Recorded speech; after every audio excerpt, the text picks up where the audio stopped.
Hello, नमस्ते. कसे आहात सगळे? मस्त ना? मस्तच राहा. आजचा दिवस तुम्हाला खूप छान आनंदाचा व आरोग्यदायी जावो. सकाळचं काम वगैरे पूर्ण झालंय माझं आणि सकाळी स्वयंपाक पण केला होता. तर सकाळी वांग्याची भाजी बनवली होती आणि आता आमच्यासाठी मी इडली आणि सांबार बनवणार आहे. इडलीचं पीठ रात्रीच तयार करून ठेवलं होतं. तर कुकरमध्ये बनवणार आहे मी सांबार. इथं सांबार बनवण्यासाठी बघा 2 कांदे घेतले मी कट करून, 2 टोमॅटो घेतले कट करून, 1 बटाटा घेतलंय आणि 1 गाजर घेतलंय. ही तुरीची डाळ आहे, अर्धा कप तुरीची डाळ आहे. इथं तेल गरम झालंय, 1 छोटा चमचा हिंग टाकलंय, कढीपत्ता आणि हे पूर्ण कांदे वगैरे आपल्याला पूर्ण टाकून द्यायचं आहे याच्यामध्ये. तुम्हाला हवं तर तुम्ही मोहरी पण टाकू शकता अर्धा चमचा. याच्यामध्ये थोडंसं फ्राय करून घेऊ आणि आपल्याला जास्त फ्राय वगैरे लाल किंवा असं काही करायचं नाही आहे, फक्त थोडंसं फ्राय करायचं. गाजर राहिलं होतं माझं कट करायचं, गाजर पण कट करून टाकून दिलं आहे. तुमच्याकडं शेवग्याची शेंग किंवा डांगर असेल तर टाका, छान टेस्ट लागते त्यानी पण. आणि नसलं तरी पण चालतं, आपल्याकडं जे आहे तेच आपण यूज करायचं. आणि ही तुरीची डाळ मी भिजत वगैरे नव्हती घातली, तर 2 पाण्याने स्वच्छ धुवून घेतली आहे. कधी पण सांबार बनवायचं तर कुकरमध्येच बनवायला पाहिजे, कारण की कुकरमध्ये तेव्हाच होतं सांबार, जास्त वेळ पण लागत नाही आणि काहीच नाही. याच्यामध्ये भाज्या वगैरे छान शिजल्या जातात. मला तेव्हा पण सांबार बनवायचं तेव्हा मी कुकरमध्ये करत असते. लाल तिखट टाकून दिलं आहे आणि सांबार मसाला. सॉरी, इथं थोडासा व्हिडिओ स्किप झाला. अर्धा छोटा चमचा याच्यामध्ये हळद पण टाकली आहे. गॅस एकदम मंद आचेवरती ठेवायचा. मीठ चवीनुसार आणि याच्यामध्ये जास्त मसाले वगैरे नाही पडत, तर फक्त लाल तिखट आणि सांबार मसालाच पडतो. आता याच्यामध्ये पाणी टाकून देऊया आणि नॉर्मल पाणी आहे हे, तर गरम वगैरे करून नाही घेतलं आहे मी. आणि छान असं एकदा मिक्स करून देऊ. अजून याच्यामध्ये पाणी टाकते मी, पाणी कमी वाटतं आहे मला. तुम्ही एकदा जर माझ्या पद्धतीनं सांबार बनवलं ना, तर ह्याच पद्धतीनं तुम्ही सांबार बनवसाल. तर आता आपण याला झाकण लावून देऊया. 6 किंवा 7 शिट्ट्या होऊन देऊ. सकाळी बनवलेली वांगीची भाजी दाखवते. हे बघा, अशी बनवली वांगीची भाजी आणि इथं चालू आहे सासूबाईचं मेथीची भाजी निसणं. तर याची भाजी वगैरे नाही करायची, तर आम्ही जेवणासोबत खात असतो कच्ची मेथीची भाजी. छान लागते खायला. तुम्ही पण खात असाल जेवणासोबत. इथं आपलं पीठ बघा किती छान तयार झालं आहे आणि किती छान प्रकारे जाळी आली आहे. तर छान असं फेटून घेऊया, पूर्ण असं मिक्स करून घ्यायचं आणि मिक्स केल्यावरती बघा किती कमी झालं इथे. आणि अर्धं काढून ठेवते आणि अर्ध्याच पिठाच्या इडल्या करणार आहे मी, तर पूर्ण पिठाच्या नाही करायच्या आहे मला. आणि ह्या पिठामध्ये आपल्याला काहीच वापरायचं नाही आहे, तर आता फक्त याच्यामध्ये मीठ टाकायचं, थोडंसं पाणी टाकू आणि छान असं मिक्स करून घेऊया. ह्या पिठापासून आपण डोसे, उत्तप्पा, इडली करू शकतो. हे पीठ जर आपण जास्त बनवून ठेवलं तर फक्त 4 ते 5 दिवस फ्रीजमध्ये ठेवून आपण वापरू शकतो. हे पीठ आपल्याकडं जर असेल ना, तर आदल्याच दिवशी सांबार आणि चटणी तयार करून ठेवायची आणि सकाळी फक्त आपल्याला जे काही बनवायचं ते आपण झटपट करू शकतो. कारण की सकाळी प्रत्येक लेडीजला गडबड असते आणि सकाळच्या घाई गडबडीमध्ये आपण काही असा नाश्ता वगैरे बनवत नाही. पण तुम्ही अशी पूर्वतयारी करून जर ठेवली ना, तर जास्त वेळ पण लागत नाही आणि काही नाही. फक्त घ्यायचं आणि बनवायचं. पीठ जर रेडी असलं तर आदल्याच दिवशी तयारी करून ठेवायची पण. हे बघा पूर्ण याच्यामध्ये आपण बॅटर टाकलं आहे. आता 15 ते 20 मिनटं असंच राहू देऊ. 20 मिनटानंतर खोलून बघूया. आता आपण आपलं सांबार बघूया कसं झालं आहे ते. तर हे बघा, भाज्या आपल्या ह्या छान शिजलेल्या दिसतंय. चमच्याच्या साहाय्याने पूर्ण स्मॅश करून घेते. तुमच्याकडं मॅशर असेल तर त्याने तुम्ही स्मॅश करून घ्या. हे बघा छान होतं आहे, छान शिजलं आहे आपलं सांबार आणि याच्यामध्ये आपण भरपूर असं पाणी टाकून घ्यायचं आहे. आणि हे सांबार घट्ट वगैरे नाही राहत, तर एकदम पातळ असं करून घ्यायचं आहे आपल्याला. कारण की सांबार जास्त घट्ट नसतं, तर एकदम पातळ असतं सांबार. आता याच्यामध्ये 4 चमचे मी गूळ टाकून घेते आहे आणि गूळ हा सांबारमध्ये टाकायलाच पाहिजे. आता चवीनुसार मीठ. एक उकळी काढून घेऊया, तोपर्यंत आपण इकडं तडका तयार करू. इकडं तेल गरम करून घेतलं आहे मी. 1 चमचा मोहरी टाकली आहे आणि 1 चमचा जिरे आणि तुम्हाला जर उडीद डाळ टाकायची असेल तर 1 चमचाभर उडीद डाळ अगोदर टाकून घ्या आणि कढीपत्ता टाकला आहे. कढीपत्ता तुम्ही छान असा कट करून पण टाकू शकता.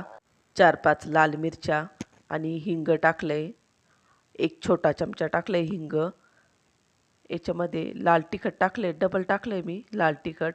हे बेडगी मिरची पावडर आहे, जास्त तिखट नाही राहत पण कलर छान येतो येणी. आणि याच्यामध्ये सांबर मसाला. इथं आपला तडका पण तयार झाला आहे.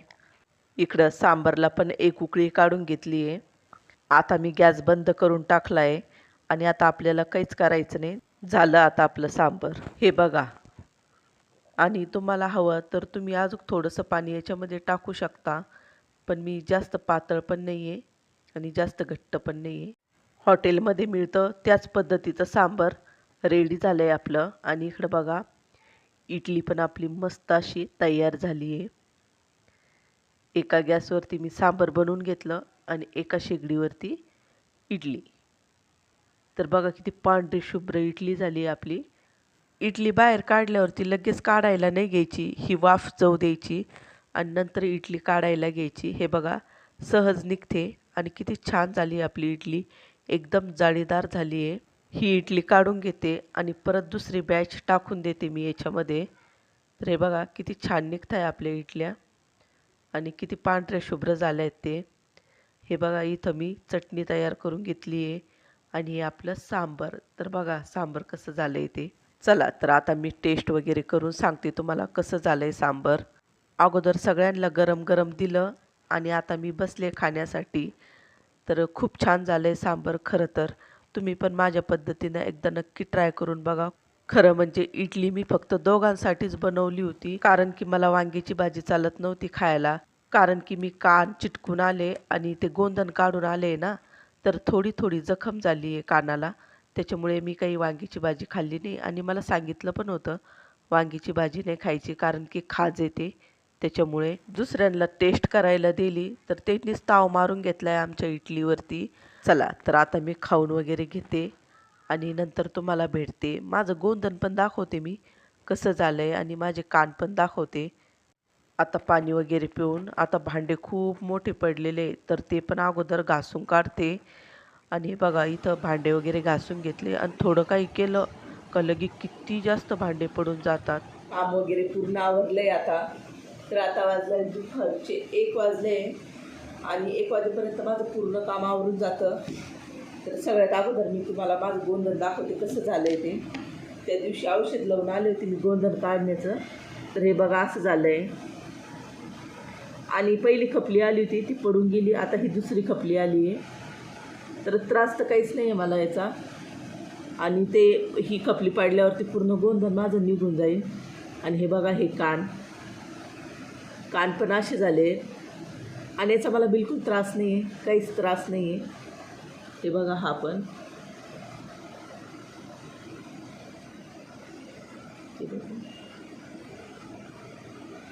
मला 15 दिवस पाणी लावायचं नव्हतं सांगितलं कानाला. तर मी 8च दिवसामध्ये डोकं वगैरे धुतलं होतं. तर तेव्हा पाणी लागलंच. आणि तसं पण जेवढं आपण स्वच्छ ठेवू तेवढी जखम लवकर बरी होते. माझे कान चिटकवण्याचे 800 रुपये घेतले होते. ते 1000 म्हणाले होत्या, पण मी 800 रुपयामध्ये चिटकून घेतले. आणि गोंधन काढण्याचे 500 रुपये घेतले माझ्याकडून. पहिलं जर माझ्या आईनं गोंधलं नसतं तर बरं झालं असतं, कारण की आता ही खपली पडल्यावर तरी चेहरा व्यवस्थित दिसायला पाहिजे. तसंही मी विचारपूस करूनच काढलेलं आहे ते गोंधन, कारण की 2 महिने तरी लागतील म्हणे. पण आयुष्यामध्ये एक छोट्या चुकीची किती मोठी किंमत चुकावी लागते. मी सासूबाईकडून हे सिरप आणि तेल लावून घेते, कारण की आपल्या स्वतःच्या हाताने म्हटलं तर काही व्यवस्थित लावता येत नाही, म्हणून मी सासूबाईच्या हातानेच लावून घेत असते. रात्री तेल लावलं असल्यावर असं मला तसंच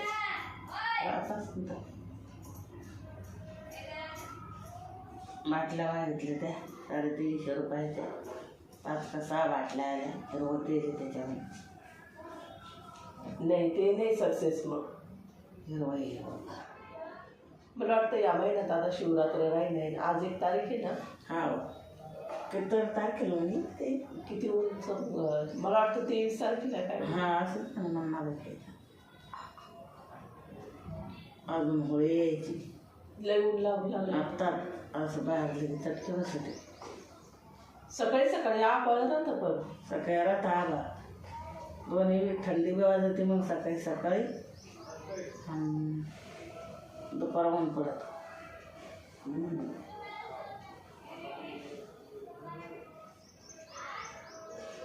मला म्हणते मागच्याचे 2.5 धरा पुढच्याचे 3 धरा. म्हणलं पुढच्याचे 3 धरूच नको.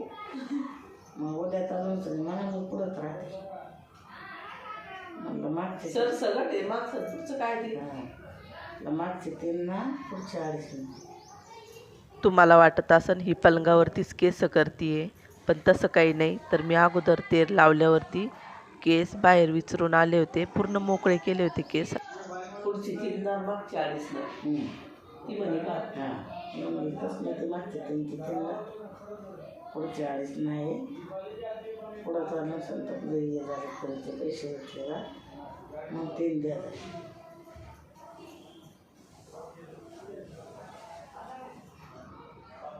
नाही असं तसं वर्ष लागलं नाही ना. हो फ्रीजचे पैसे फेडायला. नाही ते मला टी व्ही घ्यायची तुमच्या.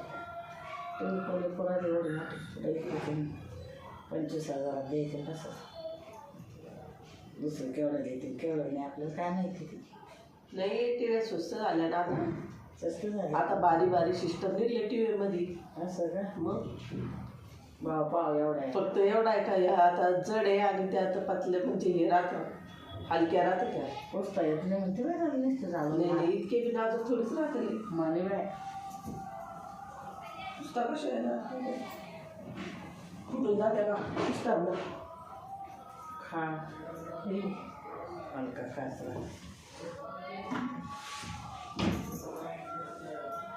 चांगली येत असली चांगल्याच एकदम.